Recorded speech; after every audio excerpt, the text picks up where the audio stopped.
Bismillahirrahmanirrahim. Assalamualaikum warahmatullahi wabarakatuh. Selamat berjumpa anak-anakku kelas 8. Kita nanti akan membahas tentang materi menelaah struktur dan kaidah kebahasaan teks berita. Bagaimana keadaan kalian? Tentunya Ibu mendoakan kalian selalu dalam keadaan sehat dan semangat. Semangat spensayo. Nah, untuk pembahasan kali ini Ibu sudah menyiapkan PowerPoint untuk kalian cermati. Mari kita bahas bersama PowerPoint berikut ini.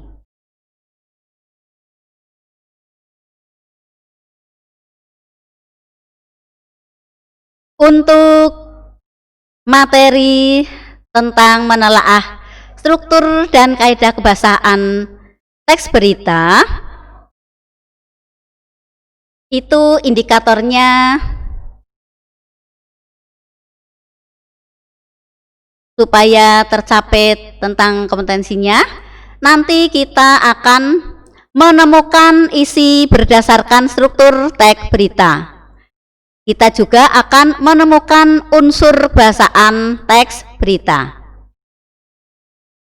Sedangkan tujuan pembelajarannya, setelah mengikuti pembelajaran tentang struktur dan kaidah kebahasaan teks berita, diharapkan kalian nanti dapat satu, menemukan isi berdasarkan struktur teks berita secara benar, dan yang kedua, diharapkan nanti kalian akan menemukan unsur kebahasaan teks berita secara benar.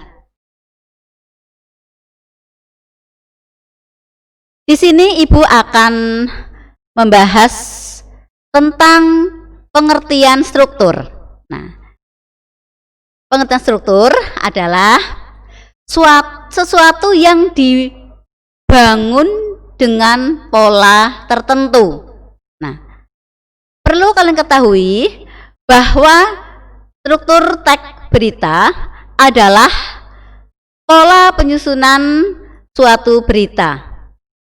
Berita ini akan dijelaskan mengenai struktur yang terdapat di dalam teks berita.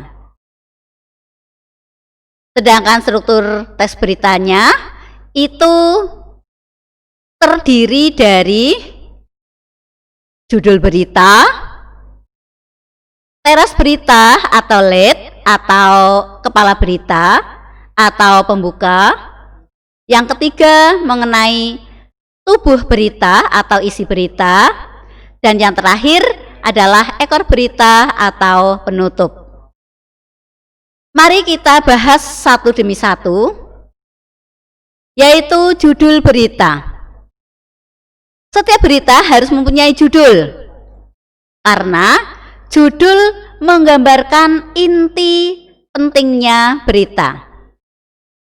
Judul hendaklah dibuat menarik dan dibuat juga secara singkat, padat, dan jelas. Pembahasannya kedua yaitu tentang teras berita atau lead atau kepala berita atau pembuka. Pada bagian ini merupakan bagian pembuka awal atau paragraf awal dari sebuah berita. Bagian ini adalah bagian terpenting, maka penulis berita harus pandai merangkai berita. Kemudian untuk tubuh berita atau isi berita, ini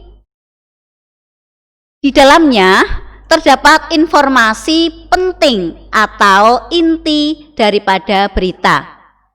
Biasanya atau harus berisi tentang 5W1H atau adik Simba. Apa berita yang disampaikan? Di mana kejadian itu? Kemudian kapan peristiwa itu terjadi? Siapa saja yang terlibat di dalam kejadian tersebut?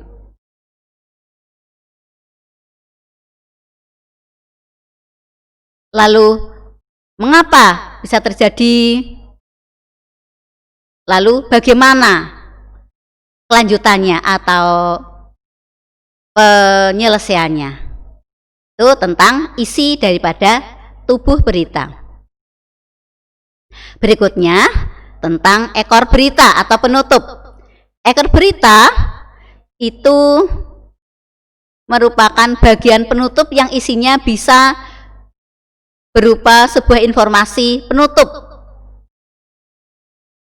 yang berupa penyampaian kata-kata akhir yang merupakan simpulan dari berita tersebut. Di sini Ibu berikan contoh sebuah teks berita. Nah, ada judulnya. Nah, judul ini adalah berisi tentang isi atau yang mewakili daripada berita. Di sini judulnya Sungai Ciliwung meluap. Sejumlah wilayah di Jakarta Selatan, Jakarta Timur terendam banjir. Kemudian paragraf pertama ini adalah pembuka.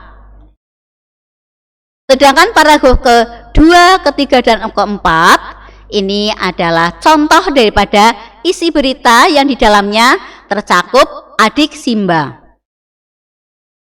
Kemudian paragraf yang kelima ini adalah penutup. Ya, contoh daripada paragraf penutup. Nah, dari materi ini Ibu harapkan nanti kalian bisa menelaah tentang struktur daripada teks berita. Selanjutnya kita bahas tentang struktur teks berita yang lain. Pada buku yang lain ada yang menyebutkan bahwa struktur teks berita terdiri dari orientasi berita, peristiwa, dan sumber berita. Di dalam orientasi berita ini juga terdapat judul berita, termasuk di dalamnya. Orientasi berita merupakan pengenalan masalah atau hal apa yang akan dibahas di dalam berita.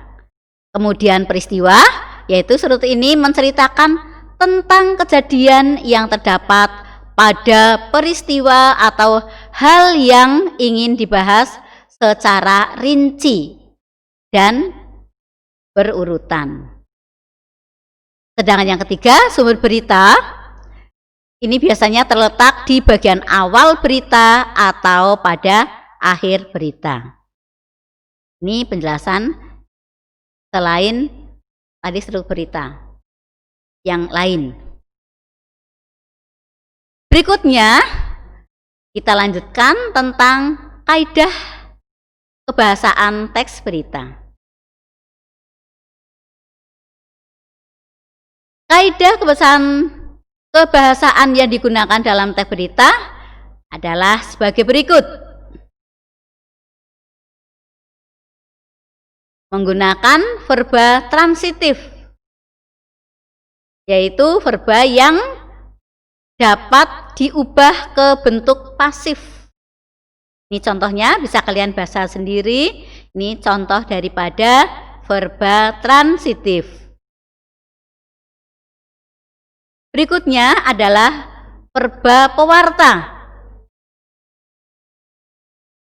Verba pewarta adalah verba yang mengindikasikan suatu percakapan. Ini Ibu berikan contohnya, silahkan kalian baca dengan cermat. Ini contoh daripada kalimat adverba pewarta. Berikut adalah adverba atau kata keterangan, yaitu kelas kata yang memberikan keterangan kepada kata lain. Ya. Misalnya, anak itu bisa diganti dengan anak yang berbaju merah itu. Misalnya. Berikut konjungsi temporal. Konjungsi temporal adalah kata hubung yang berhubungan dengan waktu. Contoh, menggunakan kata kemudian, setelah, akhirnya. Ini contoh daripada konjungsi temporal. Selanjutnya yaitu kalimat langsung. Kalimat langsung adalah sebuah kalimat yang merupakan hasil kutipan langsung dari pembicaraan seseorang yang sama persis seperti apa yang dikatakan. Ini contoh kalimat, ini kalimat langsung yang dikatakan dengan kalimat langsung.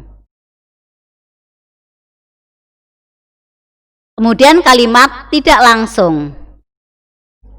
Kalimat tidak langsung adalah kalimat yang melaporkan atau memberikan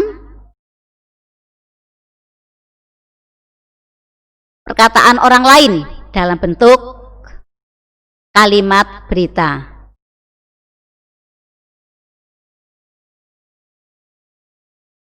Berikutnya yaitu tentang bahasa yang digunakan. Bahasa yang digunakan di dalam membuat teks berita itu gunakanlah bahasa baku dan sederhana. Dan menggunakan bahasa baku maka akan mudah diterima di segala kalangan. Kemudian buatlah bahasa yang semenarik mungkin. Kemudian dibuat secara singkat, padat dan lugas apa adanya.